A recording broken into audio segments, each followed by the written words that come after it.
and I'm sick of the discussion around Jalen Hurts. I mean, I'm seeing these off-season rankings where he's number 17 best quarterback, number 14, the most overrated player in the league. Are you kidding? I mean, first of all, second MVP voting a year ago, played unbelievable in the Super Bowl, was the MVP favorite until November this season. Did he play great down the stretch? No. I thought they had a really poor scheme against the blitz. I have concerns about Jalen's ability to run. He didn't seem like the same runner to me. But to drop him this far in your rankings, and then all the leadership stuff, right? The same people that were saying he's the best leader ever a year ago are now bashing his leading. How do you even know? How do you even know what kind of leader he is? It's just gotten crazy.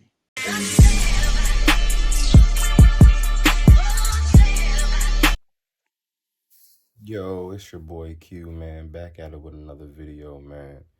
If y'all are new to the channel, man, please like, comment, share, subscribe, man. You know the vibes, man.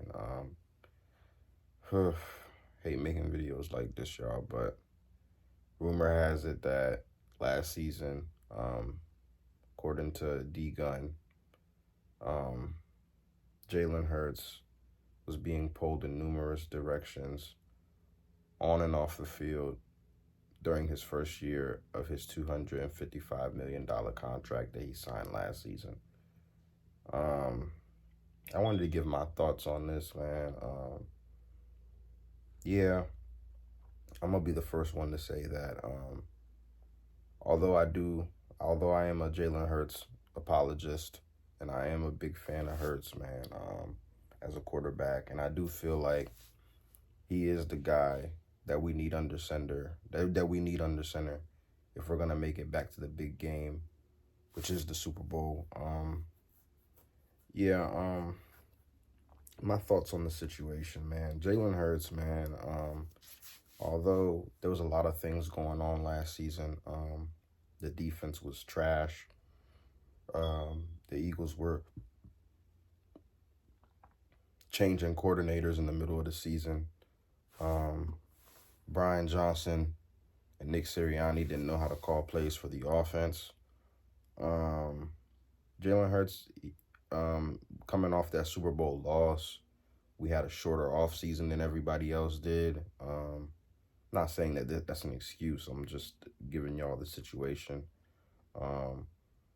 Yeah, man. So, yeah, Jalen Hurts signed a $55 million deal, $255 million deal. I'm sorry. I think that's the biggest contract that the Eagles have given a quarterback in Eagles history. He's making $51 million a year. But the stats, guys, this year the stats weren't looking great, man. I'm gonna pull these up, man. So this season, Jalen Hurts only threw one more touchdown than he threw last season. So 23 touchdowns to 15 interceptions last season. Not great numbers, guys, at all. Especially after you just got done inking a $255 million deal. So that those numbers are very concerning. When I seen this article about Jalen Hurts is being pulled in numerous directions, I mean, it's not hard for me to believe that, because I don't think Jalen Hurts has never made that much money before in his life. And yeah, I'm not gonna sit here and say that Jalen Hurts isn't motivated. He isn't hungry to get another Super Bowl. That's not what I'm saying at all. I'm just saying when you sign a $255 million deal, man, the pressure is on. You know what I mean? Jalen Hurts signing Jordan deal, Jordan endorsements, wearing all the Jordan cleats at the games, which are nice. They're really nice cleats. I fuck with them, but we got to get back to business, man. Last season was last season. Although the situation wasn't ideal, you do make $255 million deals. You are the franchise quarterback now. And expectations are high. You know what I mean? People expect you to be able to make up for things like that. The play calling being bad, receivers and people missing games, people in the defense being bad. Because let's be for real, guys, we're tied. Jalen Hurts and the Eagles are tied to the hip for the next 4 or 5 years. So um, yeah, Jalen Hurts is gonna be able to have to navigate through things like bad defense because we're not gonna have money to be able to sign certain guys and fill up certain positions because Jalen Hurts will be making $51 million a season. So he's gonna have to be able to be the one to be able to make up for all that because that's why we're paying you all this money. You know what I mean? And I don't think that the play calling really helped him last season. Play calling sucked on when it came to the blitz, how to counteract the blitz. The Eagles struggled doing that. Jalen Hurts definitely wasn't the same runner that he was during the Super Bowl season. Um, he turned the ball over way too much last season. I feel like fumbling wise and interception wise, he though all of those numbers went up. Could you say that it was the play calling? Yeah, but also it was Jalen Hurts as well, trying to force the ball where it didn't need to be. There were times where I seen Hurts not being able to see the field well. You know what I mean? So that has to change. I definitely believe that Jalen Hurts will be working on these things during the offseason for sure. There's not a doubt in my mind. You know what I mean? Another report that I wanted to touch up on, y'all, was this report that came out, that also came out not too long ago, saying that a lot of the players were unhappy with Jalen Hurts' leadership. Um, the main guy that was unhappy about that was Fletcher Cox. I respect Fletcher Cox a lot. He is a veteran in this league. Um, you know what I mean? So his opinions when it comes to these things kind of matter. You know what I mean? It's not anything to take lightly at all.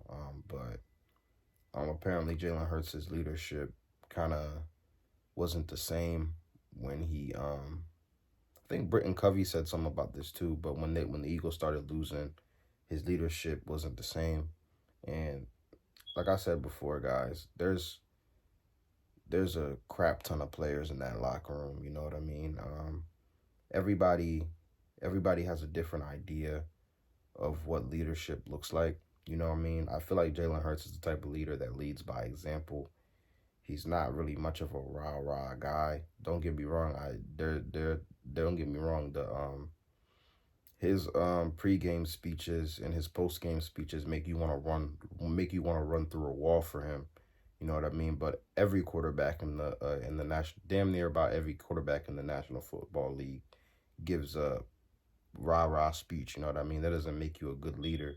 I don't necessarily know what kind of leader Jalen Hurts is, but from what I've seen from him, he's the type of guy to lead by example. You know what I mean? And a lot of reports were coming out last year as well that Jalen Hurts did express his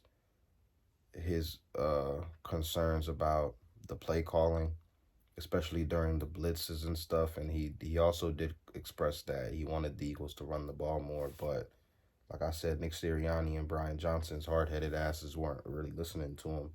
So, and that's the reason why the Eagles brought Kellen Moore in to try to quote unquote get Jalen Hurts back to playing football how he was the year we went to the Super Bowl. And I do believe that Kellen Moore and Jalen Hurts will do great things together this upcoming season.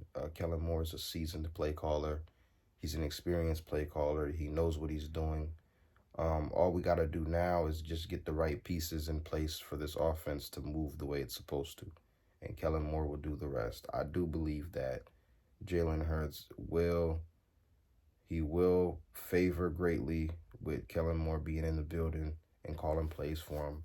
You know what I mean? So I do expect Jalen Hurts to have a better season next year. I do believe that 2023 was just an anomaly. He had a down year last year. I'm not really too concerned about Jalen Hurts as much, especially not his leadership. You know what I mean? Jalen Hurts has proven to me that he can lead the team. He's proven to me that he can be a good leader just off of this speech alone. Watch this, y'all. No, we have yet to touch our ceiling. We have yet to touch the best possible, performance we can put out there. We ain't did nothing yet. And I think this whole entire room, we got another level we could take it to. And to be honest, man, I ain't hungry. Coach Stahl always say hungry dogs run fast. I ain't hungry. I'm starving for this. This means so much to me. And I know everything is in front of us. And I don't have to give y'all no rah-rah speech. I shouldn't have to give nobody in this room no get up and go, no go-go juice, no none of that. It's understood. It's understood. It's understood who we are. It's understood what we work for. And it's understood what we want to accomplish. But it takes everybody. It takes everybody. And we control everything that we want to do. Everything is in our hands. So y'all remember that speech, man, gave me the chills, bro.